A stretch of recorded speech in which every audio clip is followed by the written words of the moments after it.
It's kind of like a recipe.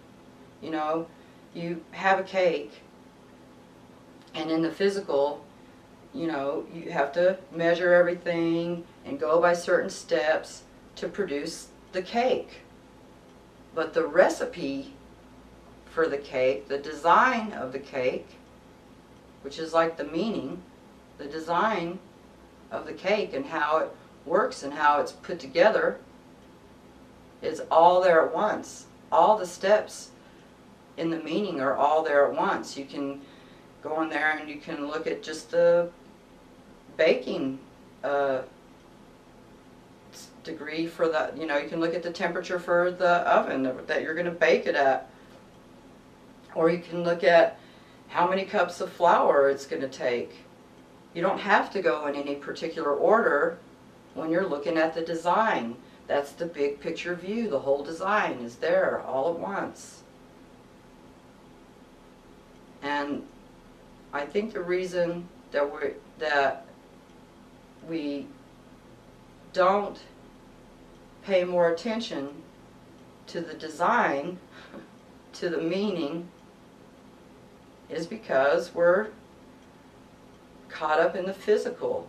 And that is a form of materialism. You know, materialism isn't just like getting things and having things and hoarding things and getting more things and worshiping the things. Materialism on a deeper level, in a bigger picture view, is when we as physical beings see that as our only or predominating, you know, like that's the dominant part of us, that we are physical only, you know, and we live our life from that narrow view that we are physical only. But when we back off from that view and let ourselves see, now wait a minute, I'm sitting here, I'm thinking, I'm comprehending, I'm wondering, I'm drifting off in some other direction.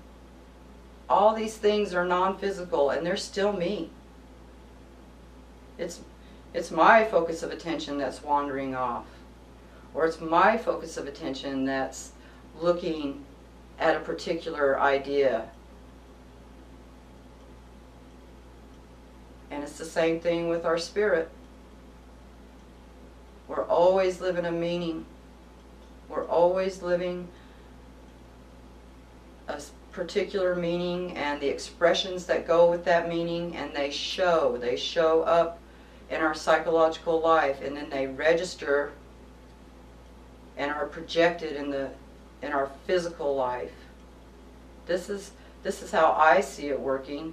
I see the mind and spirit as our big picture life, and there is a big picture way to look at our physical life, but our physical life is more where we get to live the details and work out all the unique individual details of our personal experience.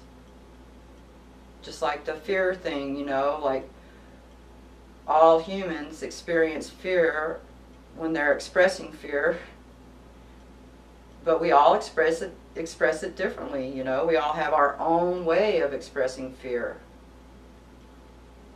And some people, you know, they're like paralyzed by it. They're just like sitting on the couch, not going anywhere. If I just sit here, I'll be okay. You know, they're just immobilized by fear.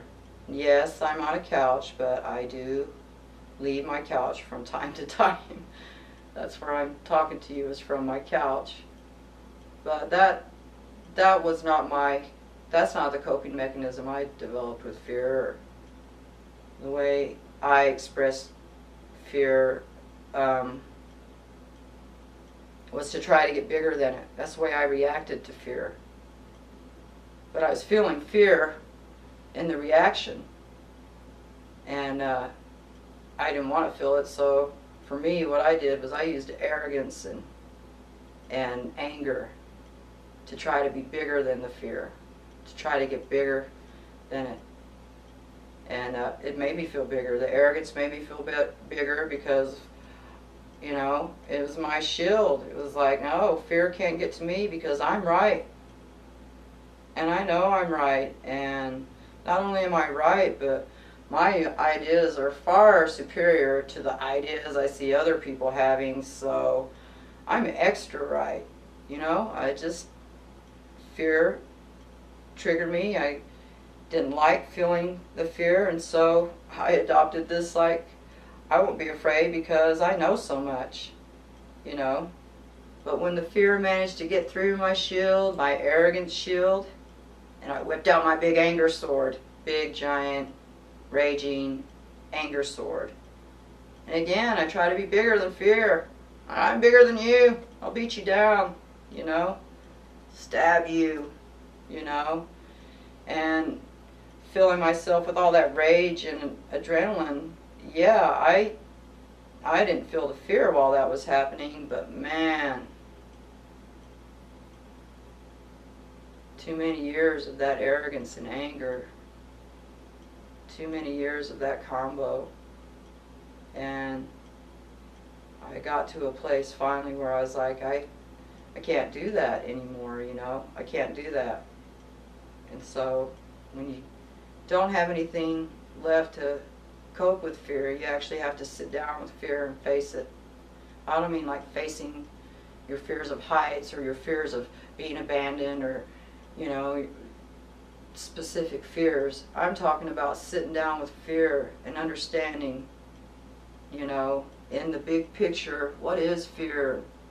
What is my relationship to fear? Well, as a human being, I have a physical and non-physical relationship with fear, and I can see that it's generating, that the physical relationship is generating from the non-physical relationship.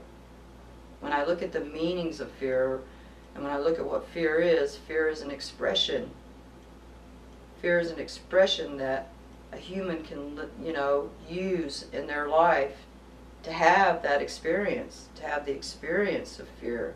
Because whatever you're expressing, you're experiencing. That's just the way it is. You can't express something without experiencing what you're expressing.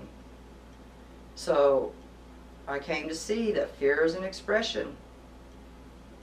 And I came to see that as a human being, I could use fear if I choose to.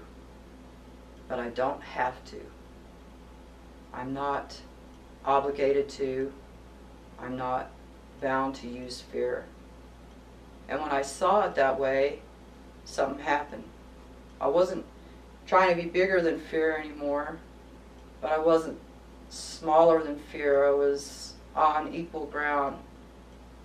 I could really look at it and say, it's not bigger than me anymore. Never was bigger than me. It just felt like that.